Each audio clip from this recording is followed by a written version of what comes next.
Hello everyone, welcome to Simplilearn. Good morning, good afternoon and good evening from whichever part of the world you're joining in. My name is Abid. I'm the host for today's session. Please give me a hi hello on chat if we can get started.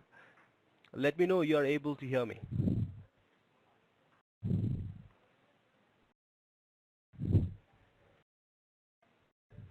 Alright, great. Thank you. Thank you so much, Rivats. Ujas. Wonderful. Okay, yet another session of TechCast with one of our celebrity speaker, Dr. Madana Kumar. Before I go ahead and introduce him on the session, couple of ground rules. I'll be on the background collecting all your questions, so go ahead and let me know your questions. We will have a round of introduction or a round of Q&A session at the end. The last 15 minutes we have reserved for the quick Q&A. So you have any doubts, any question, any queries, let it keep coming on the chat.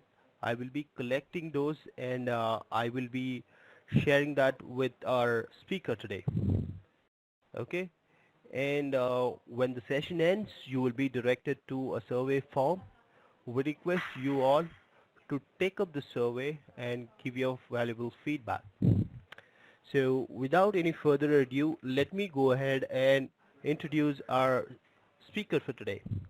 Dr. Madana Kumar brings to his work the learning of his 34 years of successful corporate experience in organizations like Bharti, HCL, IBM, etc. In the corporate world, he is seen as a thought leader, strategist, and mentor in the field of learning and development.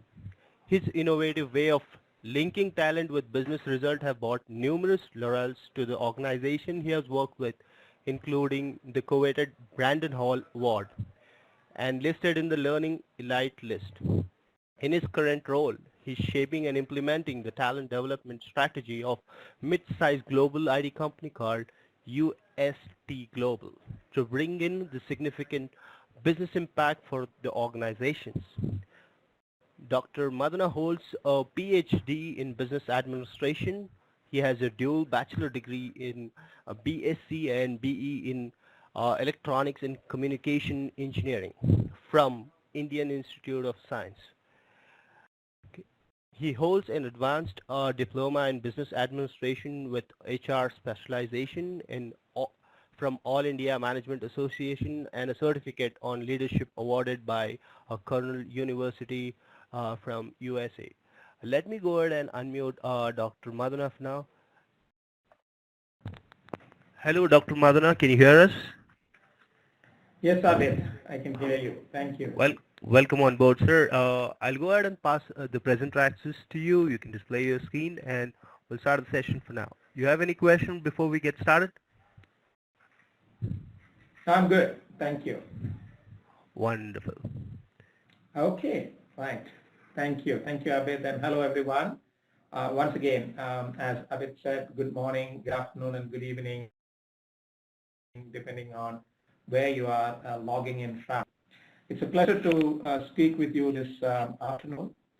Here, I'm speaking Bangalore, and I wanted to, it's an opportunity to give you my thoughts on where learning is headed, and as the title of the TechCast says, we are actually going through a real paradigm shift where from a time where we could take time off to learn, we are moving into learning all the time. And I have intentionally corrected that title slide to see it's not learning anytime, but it is really learning all the time. You know, it's sort of a continuous learning that we are looking at. So that's really the paradigm shift that we are going through, and hopefully by the time we finish, you would be convinced of that, and you would also know that you have access to resources to do that. So I mean, this is basically a cliche, the saying that everything around us is changing, and I'm sure all of you will agree, and all of you will also agree that the rate of change has significantly multiplied over the past in the recent years. I'm sure many of you who are technologists would have heard about Moore's law of computing, where it basically simply states that the computing power doubles every 18 or 24 months. But I think we've reached a stage where even that is being proven wrong, that is not 18, 24 months. Sometimes it is 6 months to 8 months to 12 months at the maximum, right? So the change is really sweeping, across us, and it is really, a big change that is happening around us. You would probably, but there was a time when many of us would have just enjoyed watching the gadgets in a James Bond movie, or the Star Wars, or the Star Trek, or things like that.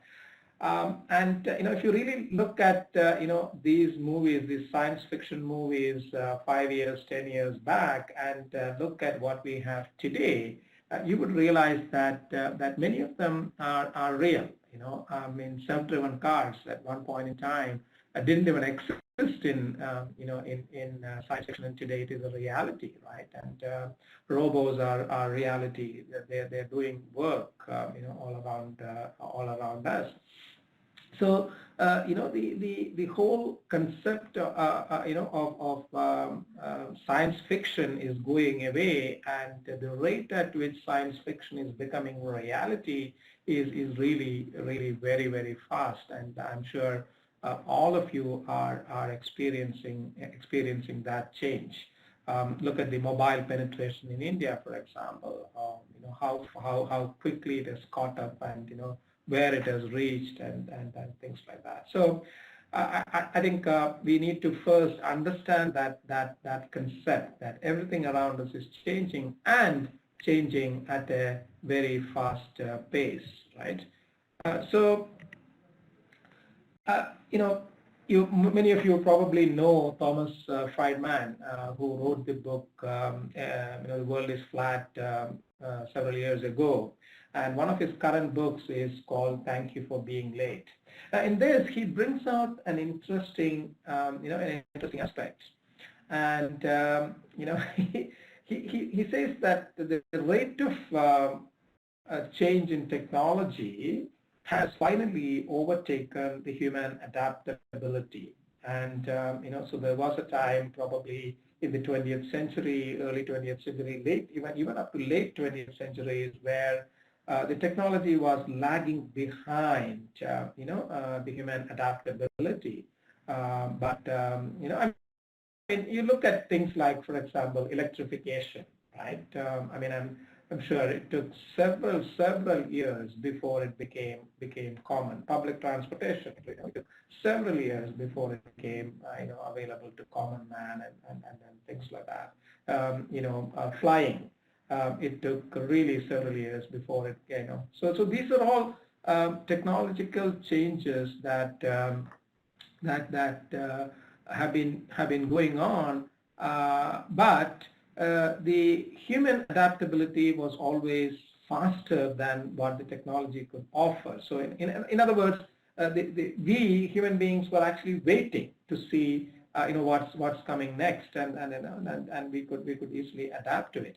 But today it is no more the case. It is really no more the case. Today we are swept by the rate of change in such a manner that we are not able to adapt at the same rate as technology is changing. Before we know something, before we learn something, the technology has changed, and it is entirely something different or something new that is happening. So we have certainly crossed over from that point of view, where technology is growing at a much faster rate than what human beings can adapt too. So this is really a fact, and I know through the examples that I have given to you, for example, compare the spread of electrification with the spread of mobile phones, and you can actually see what's the difference, how many years it took, or for telephony for that matter, how many years it took for the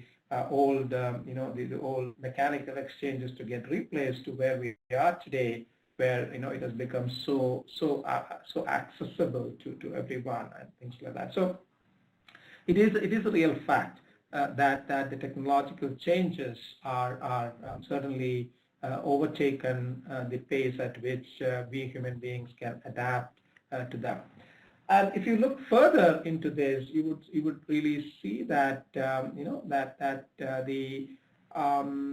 rate of change in technology, I mean, there are different different rates at which different constituencies catch up to this change. I mean, the good thing is it is people who catch up to the technology faster. It is individuals who catch up to the to the technology change faster. Businesses catch up a little less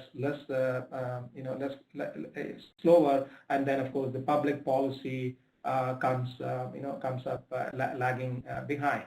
You will know.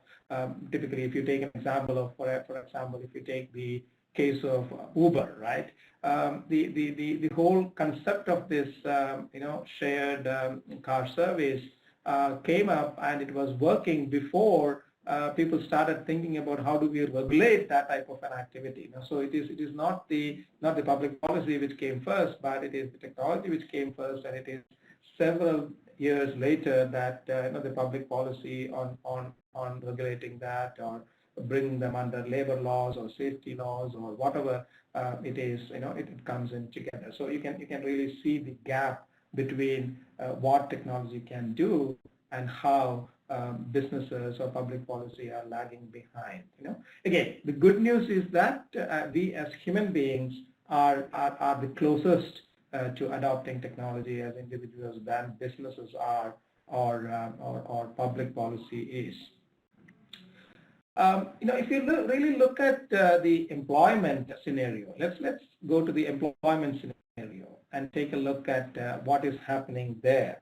And if you really look at the employment scenario and look at what's happening there, you will realize that that the many of the I mean this picture is of course of the 20th century, right? And even there you can see that the labor-intensive roles have almost vanished, right, through the 20th century, and technology jobs and service service workers and things like that are the ones which have taken over and grown significantly, right? So you would see that the job scenario is sitting. Where is the employment? It is no more in labor-intensive roles, but it is moving into professional, technical, service-oriented, roles. And entrepreneurs, for example, you could see those managers, officials, and proprietors. It is more of entrepreneurship that is coming up there. So you will see the employment scenario shifting from where it was to where it is. So in other words, knowledge workers are certainly becoming more and more, and their growth is a lot more compared to the traditional labor force and things like that.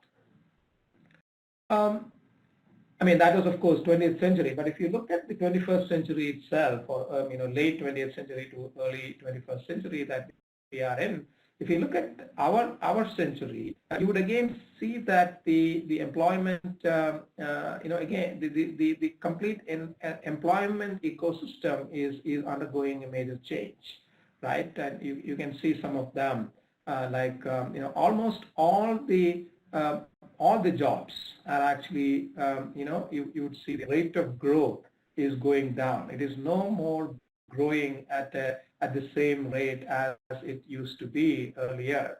And some of it's interesting to note, some of them are showing very strong negative growth. For example, the the production, manufacturing or production, other laborers, sales force. And interestingly, even managers, the organizations are actually becoming so flat that the role of manager itself is becoming not required, irrelevant, and the rate of growth of management is going down. So you can actually see that many jobs are vanishing, and because they have already started the negative growth rate. I mean, for example, manufacturing is, let's take the example of an Apple phone.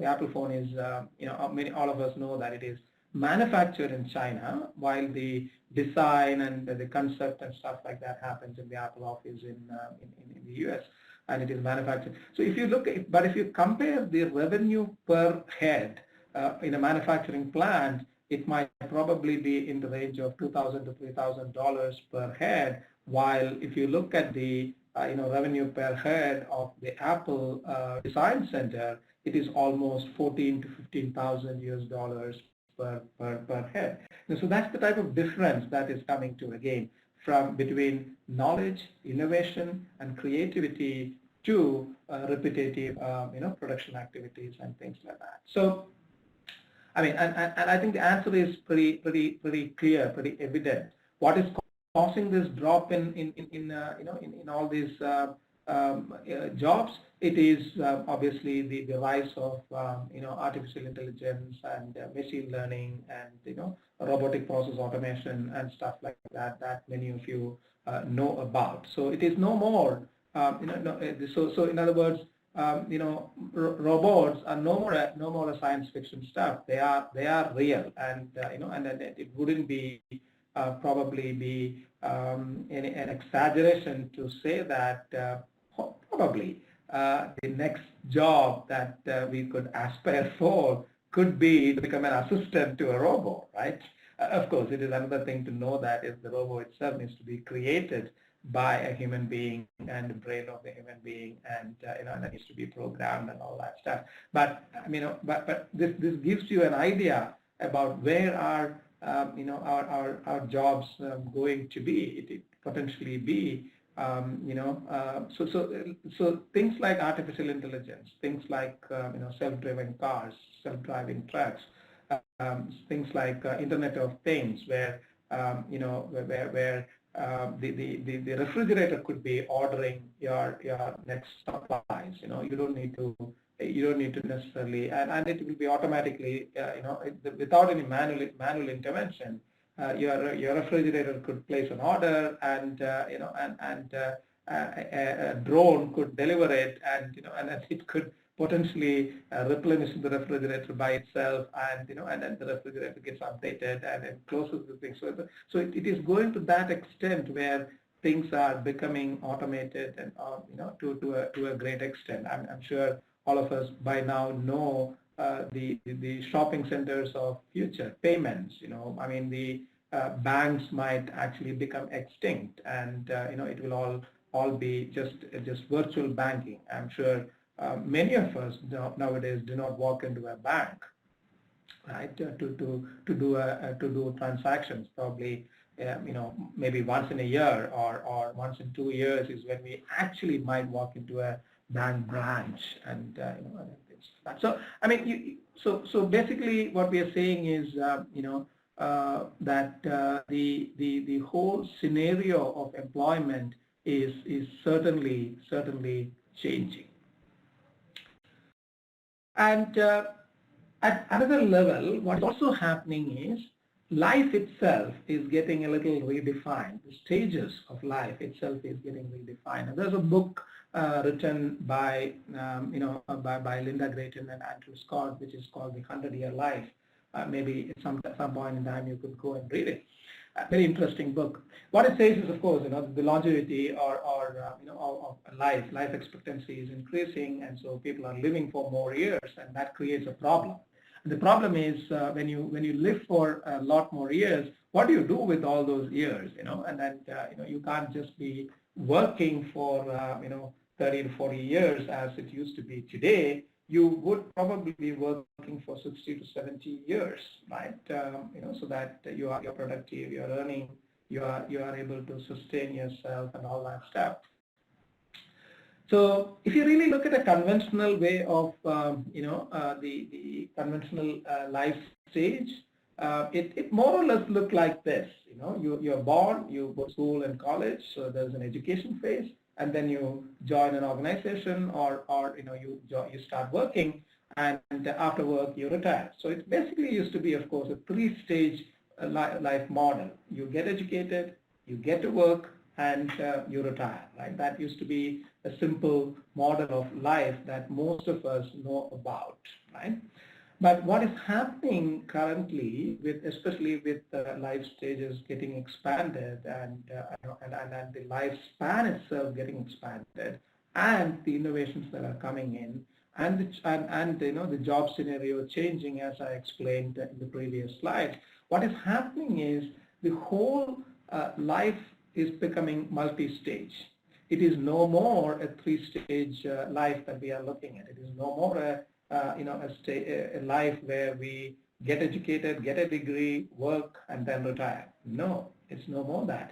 It is actually getting into a stage where, while educating itself, we might start exploring, and we might start employing, and while employed in an organization, we might go back to education and things like that, and then we transition from one role to another role. We sometimes try some self-employment. We try what we call as a portfolio, so voluntary work and paid work. Gig economy, for example, where you are not fixed to an organization, but you're doing something that you love, and you do that for one organization for some time, get paid, and then go to another organization, do a same thing or something different, and and stuff like that. So the whole concept of what are the stages of life is changing. So there are people who take a sabbatical while working to go and study something, or just do some voluntary work, right? And then come back. There are people who leave organizations to become entrepreneurs, and then the startups happen. This whole startup culture itself comes from that, and then sometimes the startups get acquired by big organizations, and the person who left the organization becomes again another employee of the organization, unless that person decides to leave and go back and and get going with another startup and things like that. So you can see, I mean, basically what is happening is the whole life stages are getting a lot more complex than what is what was there in the earlier model of a three-stage life model as we used to know about it, right? So what is happening is obviously the career, the nature of career changes. The length of career is no more 30 to 40 years. It could be from anywhere between 60 to 70 years.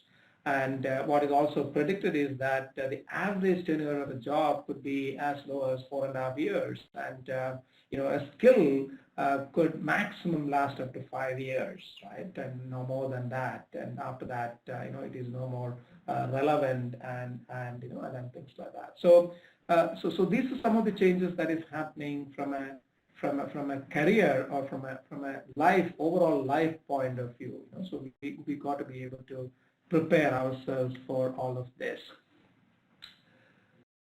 So let us now switch our attention and see what are organizations doing. So we spoke about the technological change.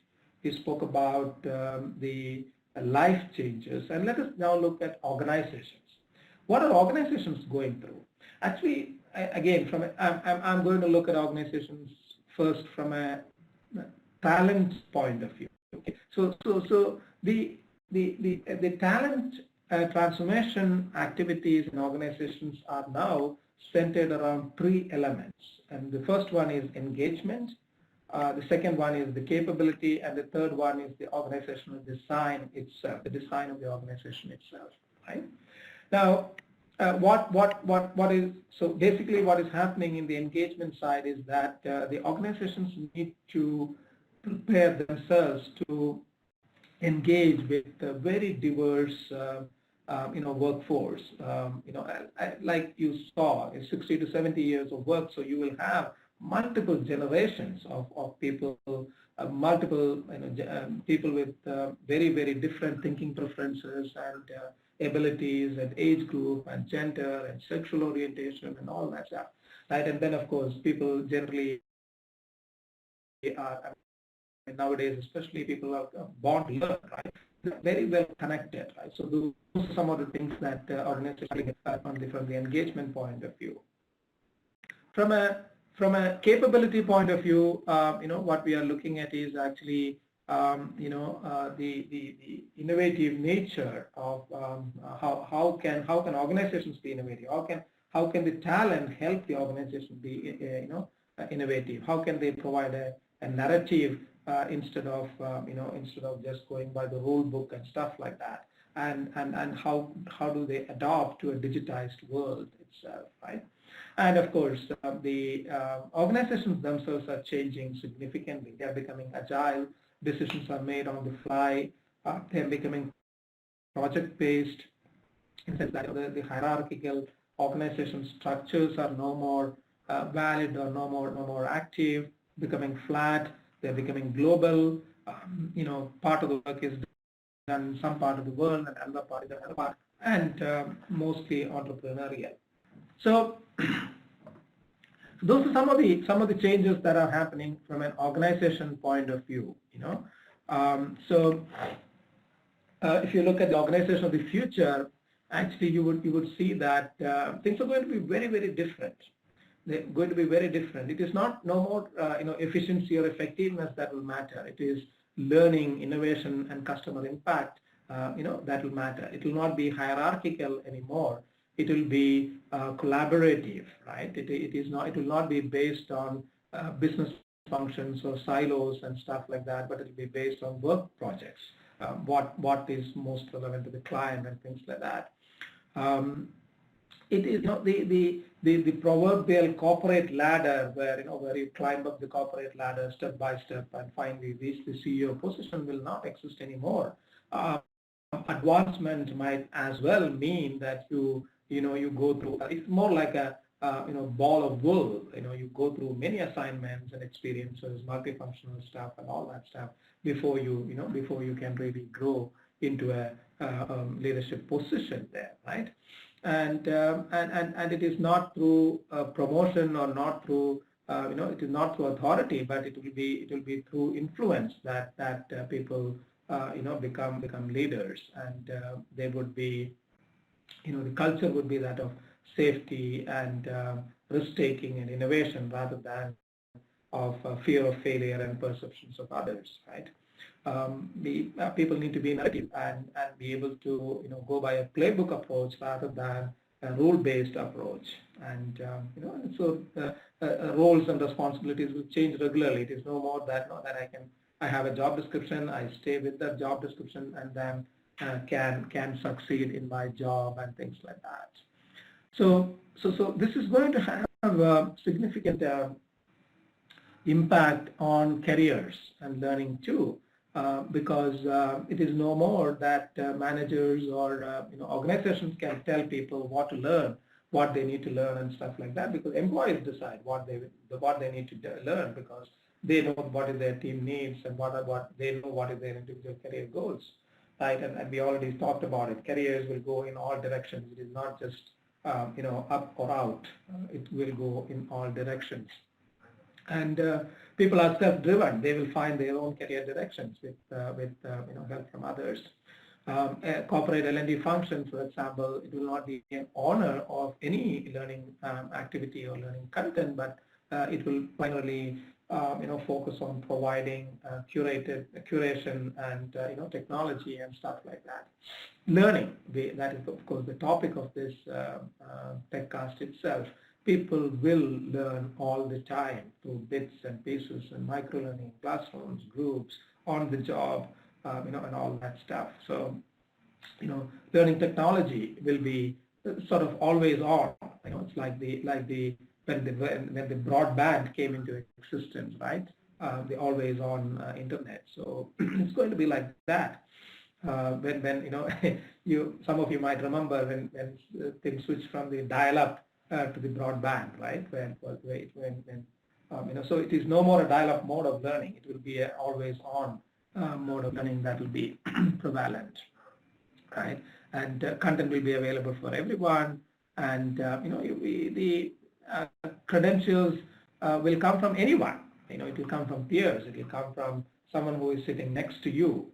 Actually, Google, for example, promotes this culture of learning primarily from peers, and they actually hire very little content from outside because they strongly believe that the best learning can come from someone who is sitting next to you. Right? So those are the changes that will happen, from the careers point of view. So what organizations do is when they create their learning strategy, what I'm going to show you is the learning strategy of my organization. When they create learning strategies, they will look at stuff like this. Of course, the expected outcomes will not change. It needs to be client success, business growth, engaged workforce, and stuff like that. Of course, today we will add the digital culture also into it. And how do we reach there? How do we reach there is through through providing the learners with a great experience, right? Which is device agnostic, just in time, mode, and stuff like that. And the learning function will become an enabler, providing providers and thought leadership and platforms and partner ecosystems and stuff like that, and work at engaging the learners, by providing insight into client needs, and by providing innovation in learning activities, and by linking the competency to the learning and stuff like that, and providing recommendation and all that stuff. So the learning strategy, I mean, this is my organization's learning strategy, by the way. But what I wanted to highlight is the organizations are changing their learning strategy to meet the current current trends in the learning field, to make sure that learning is available all the time and people can learn and should learn all the time, and not pushed learning. Not that there can't be a learning month in a year, anymore. It is just it's just there all the time, because the things are changing so fast. And at the same time, the learning the accessibility to learning itself will change. The learning will become a lot more collaborative. Learning platforms will become a lot more collaborative. It will become omni-channel. You obviously across platforms, across devices, and one channel which will provide any type of learning that you need, whether it is technology or business skills or domain knowledge or leadership skills and all that, right? It will become exploratory. You go and study, explore something, and then try to practice it, and things like that. And it will become highly personalized, because what is relevant for one person might not necessarily be relevant for another, right? So it will need to be. So that is where the artificial intelligence comes in, where we are able to identify what are the choices, or what are the specific personalized needs of a learner, and thereby being able to offer personalized learning activities, right? So that is going to be the and of course it is going to be interactive. It's not going to be just a dump. You can ask questions, you can answer questions, you can get into simulation and all that stuff. Again, what we are working on in our organization is to provide what we call as a My Digital Learning Hub, which provides all these types of learning accessibility. So what I wanted to highlight here was the fact that organizations are changing their learning strategy based on what is required for the future, and creating learning that is accessible, through various means, and which is personalized, which is interactive, and which is engaging, and stuff like that. So, I mean, the question, very simply put, is this: how do we become future ready? How do we become future ready? To me, the answer is simple. The answer is that we've got to be able to learn all the time. We've got to be able to learn all the time. It is no more that that we can afford to take time off to learn, but we need to be able to really learn all the time. And to enable that, there are sources available today. Learning sources are available. You look at the internet, you look at TEDx, you look at the MOOCs, you look at organizational learning platforms. You will find that learning sources are all over the place, and it is available obviously within organizations next to someone who is sitting next to you. So and it is again even the the education system, the colleges, the universities, all of them are changing their ways to make sure that, that the learning sources, multiple learning sources are being used.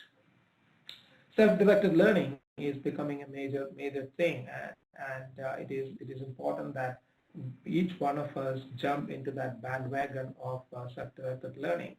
It is a buzzword in itself, which is driven by you, and hence you learn what you need at your pace, and sources are available today, right?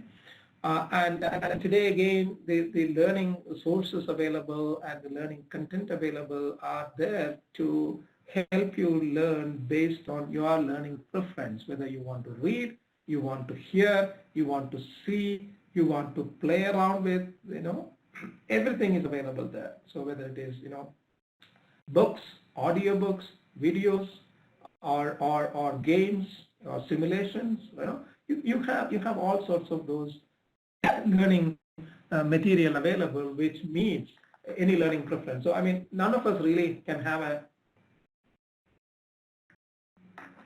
excuse to say that, look, I mean, I can't find something that suits my learning preference. Whichever is your learning preference, there is a learning source and available there which will meet your learning preference. Research says that it is no more that you got to spend 10,000 hours to learn a skill, right? Josh Kaufman says that you can really learn anything in 20 hours. And then he actually goes on to demonstrate with specific examples of language learning or learning music and stuff like that. Or even learning technology. He has got examples in that book where he says you can really learn anything in 20 hours, provided, of course, you follow a particular pattern. So there is you can learn things rapidly, and that is the need of the hour. You've got to be able to learn rapidly, and of course, social learning from each other, learning from peers, and co-created material, not necessarily from subject matter experts, right? And many of the there are sources which allow that type of this thing. And learning today is seamless. I mean, you start learning at home on your home computer. You pop into a cab or a bus, and then you can switch over seamlessly into your mobile. And you come to your office, you can switch it to your desktop in the office, wherever you are. It is actually, and it is seamless. You can just move from one place to another very clearly. So those are some of the So basically, what I want to try and say is this: that that the ecosystem around you has changed.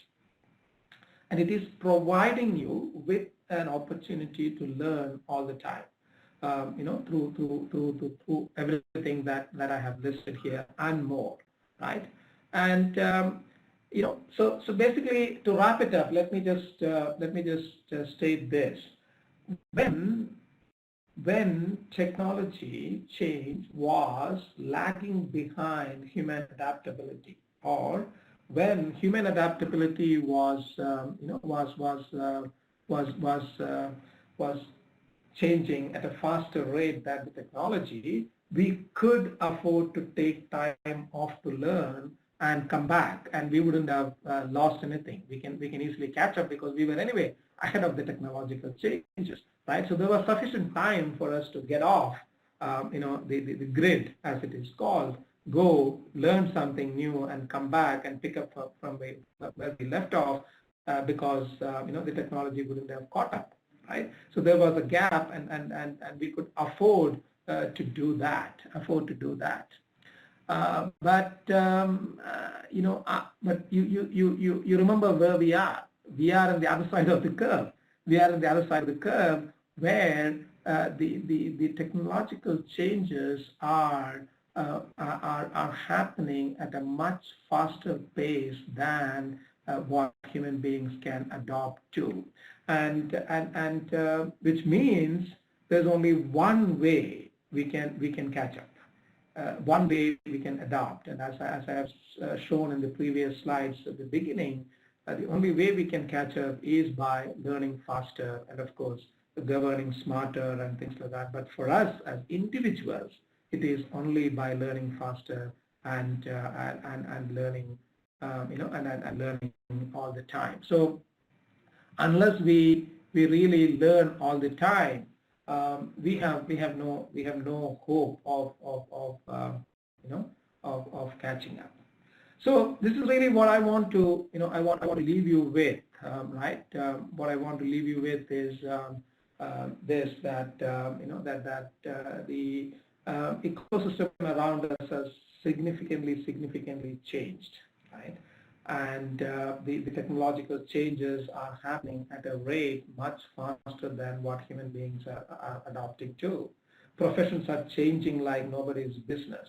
The old jobs that we knew about are vanishing. Like, for example, the many of the BPO jobs are going away, right? So basically, technology is taking over a lot of things, call center jobs and stuff like that, right? To start with, right? And it could be tomorrow be drivers, or or who knows, airline pilots next, or whatever, right? Or people who wait on us wait on us in restaurants and stuff like that, right? So things are getting changing in a very different way, and the job situation, the job scenario is changing hugely.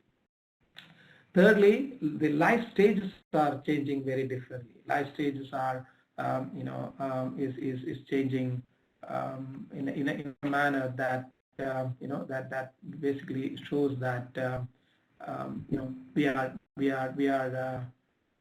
One second, let me just. Yeah. So life stages are changing, in a very different way. We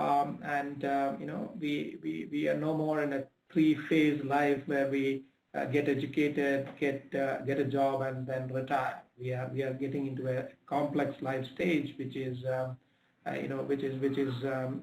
defined by multiple things that happen during our life. So so we got to be able to move through that life stages, and that requires very different types of skills, and those skills need to be updated, on a very regular and quick basis, and on a daily basis. Organizations are changing, and to adopt to the new organizations, we again need to change our mindset and the skills that we have so that we can fit into the new organizations.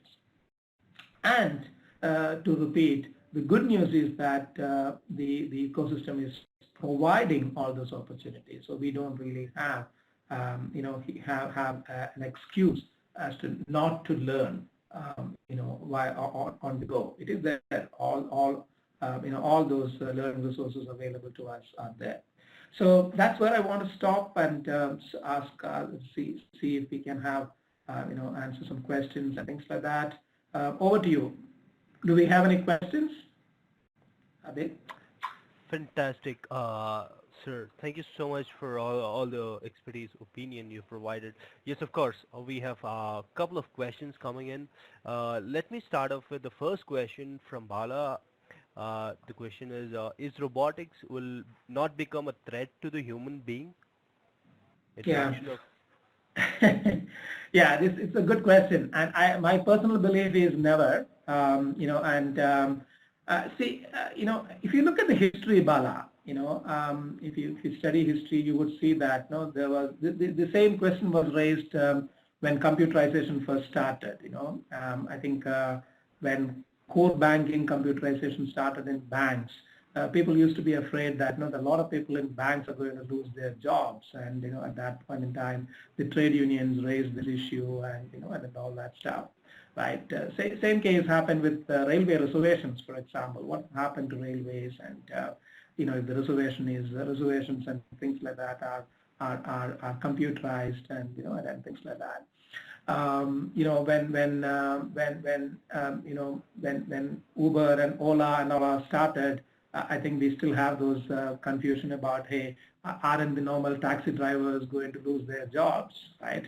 When big supermarkets started, we started complaining, hey, the kirana shops will close down and people will lose their jobs and stuff like that. So I think this question has always been there.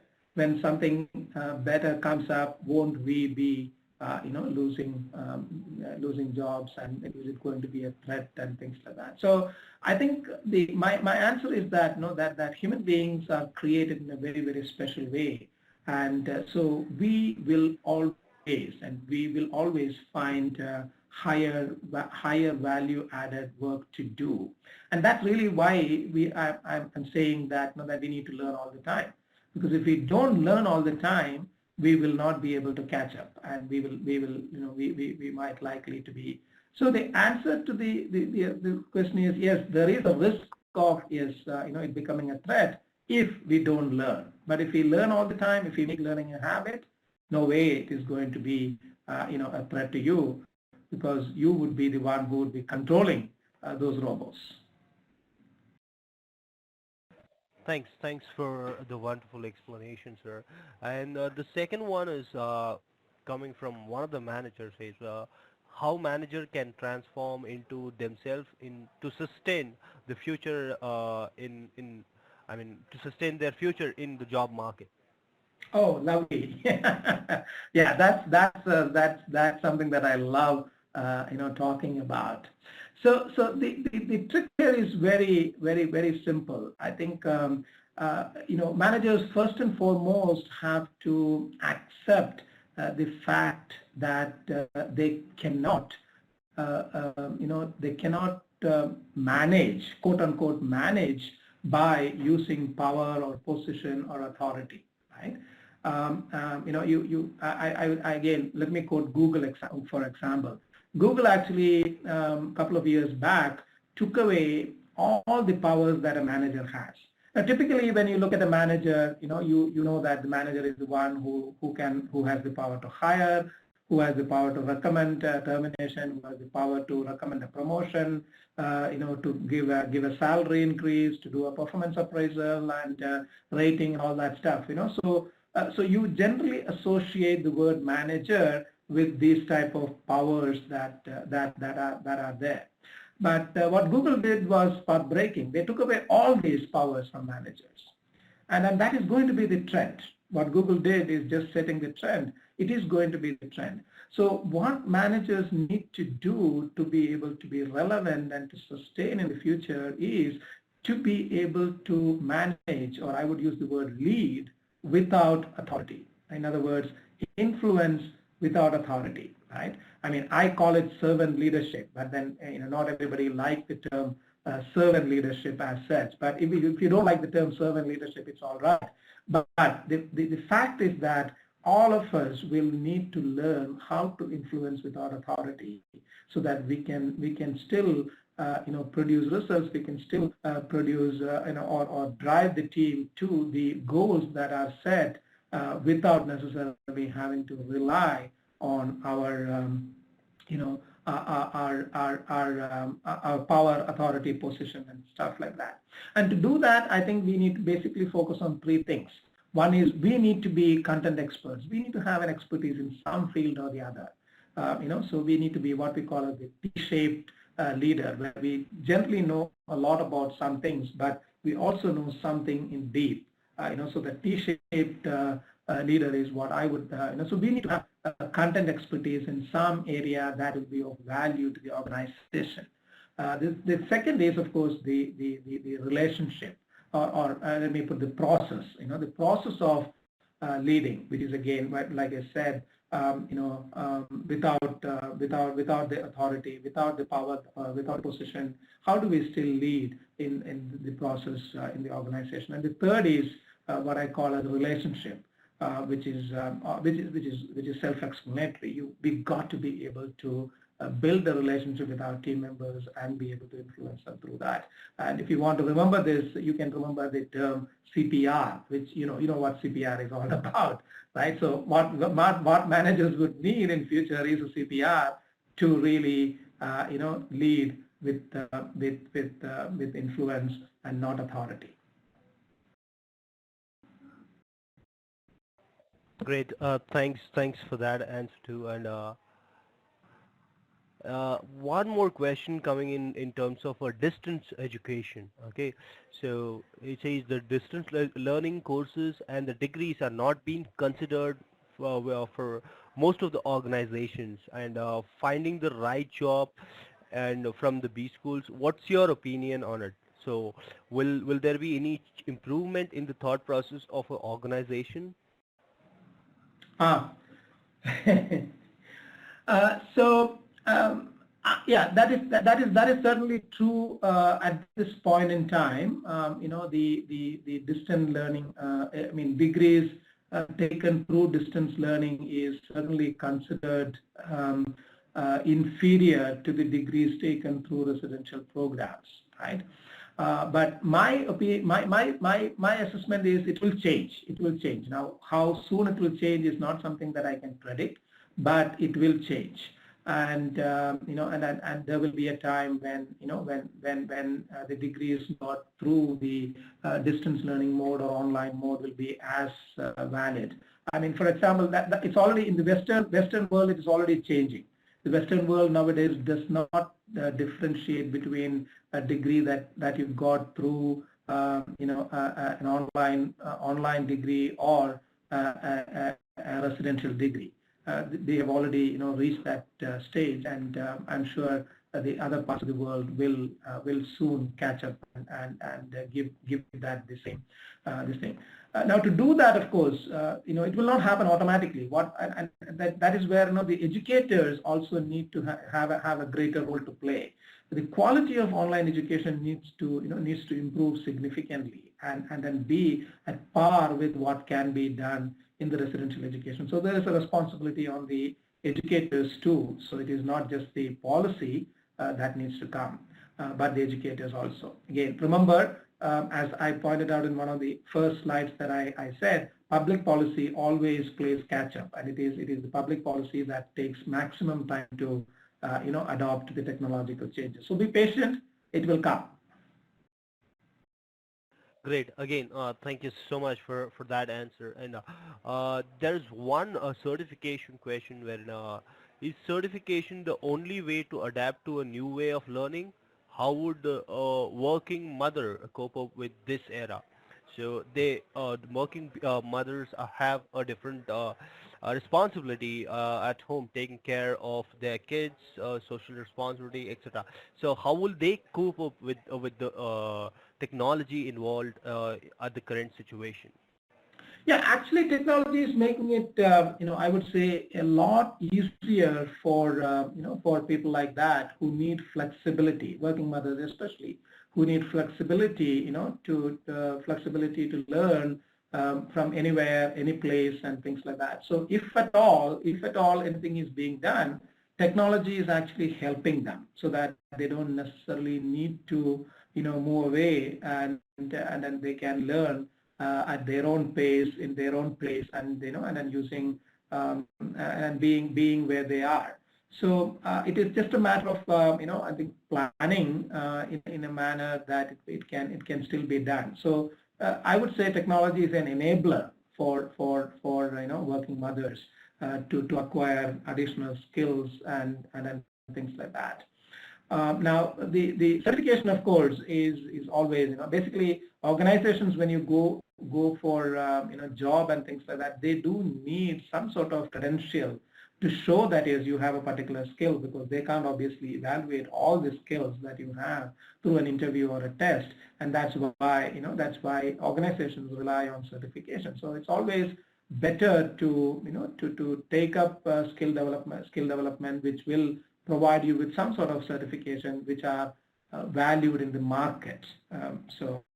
And technology today enables it. So yeah, so that's my answer to that. Uh, thank you so much on that. And again, as a learner, we get distracted often, and that inhibits learning. How to overcome? Yeah, good question. It is told that about 3 years back, the attention span was 20 minutes, and nowadays the attention span is 3 minutes, or maybe even lesser. So I think the availability of entertainment and others have really made us distracted. Uh, so I don't have a silver bullet to give you on this. All I can say is that that as individuals we need to, whenever we are doing, whether it is for 3 minutes or 5 minutes or whatever it is, stay purposeful. And what I mean by purposeful is stay focused and stay energetic in what you're doing. And if you're intentional in doing that, that's enough. And you can learn in bits and bytes. You don't need to learn everything at the same time. But when you're doing something, stay focused on it and stay energetic. Put all your energy into it, and then that way you would be able to avoid the distractions. Great, and thank you so much on that as well. Okay, a lot of questions are coming in, and I really enjoy taking up questions, especially related to learning and development. Okay, the question is, as a learning and development individual, what is that one must do to ensure the maximum employability option in future? I mean, keeping the automation in mind. Employee what? Employability options in future, job securities in future, keeping the automation. Oh, okay. All right. Yeah, yeah, yeah, yeah. Yeah, I mean, the key is to, to look at the future and be proactive. I always say that, as a learning development professional, you got to be an accelerator of organizational transformation. You can't be a follower, right? I mean, in other words, if you are a learning and development professional and you are basically taking orders from others as to what is required to be done. If somebody comes to you saying that I need this training, you are providing the training. You are no more I mean, it will be very difficult for you to survive, right? So I think what we need to do is we need to be ahead of the game, and we need to be truly accelerators. So you've got to be connected with the business. You've got to be connected with the technological changes. So have thought leaders in your team. Have people who are who are really subject matter experts who are tracking the technological changes and things like that in your team as an organization, as a learning and development professional. And most important of all, make sure that that what you do has a business impact. So always ask this question: how is this learning activity going to impact the business? What impact will it have on the business? And if you have an answer to that, you will be able to make sure that that the stuff that you put out there would be useful to the organization, and that will ensure employability, reskilling, and job security and stuff like that. Wonderful, wonderful. Okay, and again, the next question is again on certificate. The costs of certificate are very high across the globe, and there are agencies or the service providers, certification training providers who provide certification at the economical cost. Do they have the weightage in the industry? I mean, how does one understand which service provider or the certification provider to go with? There is no, I mean, there are obviously, I mean, the problem is there are a lot of, fake agencies around who throw away certifications at a very minimal cost, and most of them, don't give the skills and stuff like that. So my suggestion is to always try and go with the, with the OEM or with the product company itself as far as possible, or at least through their authorized agents. Do not go with with the fly-by-night this thing. Now remember, cost is a one-time activity in this.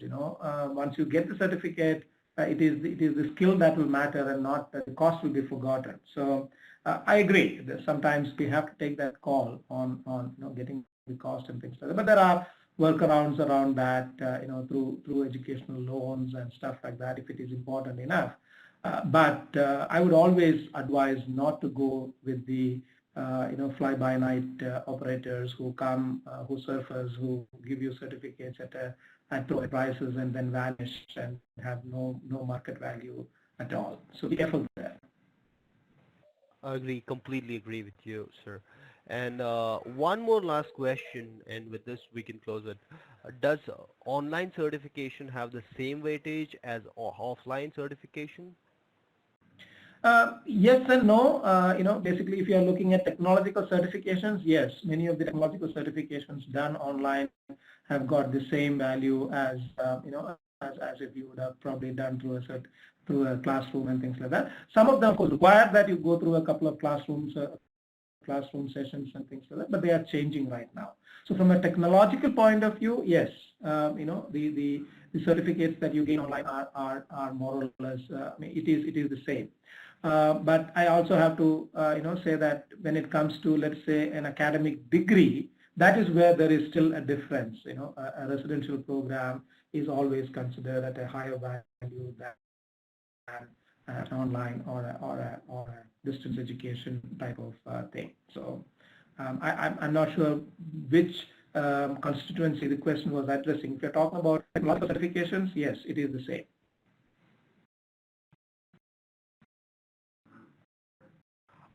Great, and thank you so much. All right, guys, with this, we come to a conclusion of today's session, and thank you so much, Dr. Madana Kumar, for all your expertise. And any question unanswered on this session, we have jotted out, and we'll ensure that we will get those answered by our speaker at the earliest, and we will send out an email or we'll get in touch with you to give the answers. Okay. Once again, thank you so much for the time, sir. It was exciting and very informative session for me personally. And again, you have anything else, go ahead and just mention it in the feedback form, which triggers once you exit the session. We'll get those answered as well. Okay. With this, I'll leave for a minute and leave the session. Thank you so much once again for joining Simplilearn's webinar. Have a good day ahead. Thank you so much, sir. Thank you. Thank you. Hi there, if you like this video, subscribe to the Simplilearn YouTube channel and click here to watch similar videos. To nerd up and get certified, click here.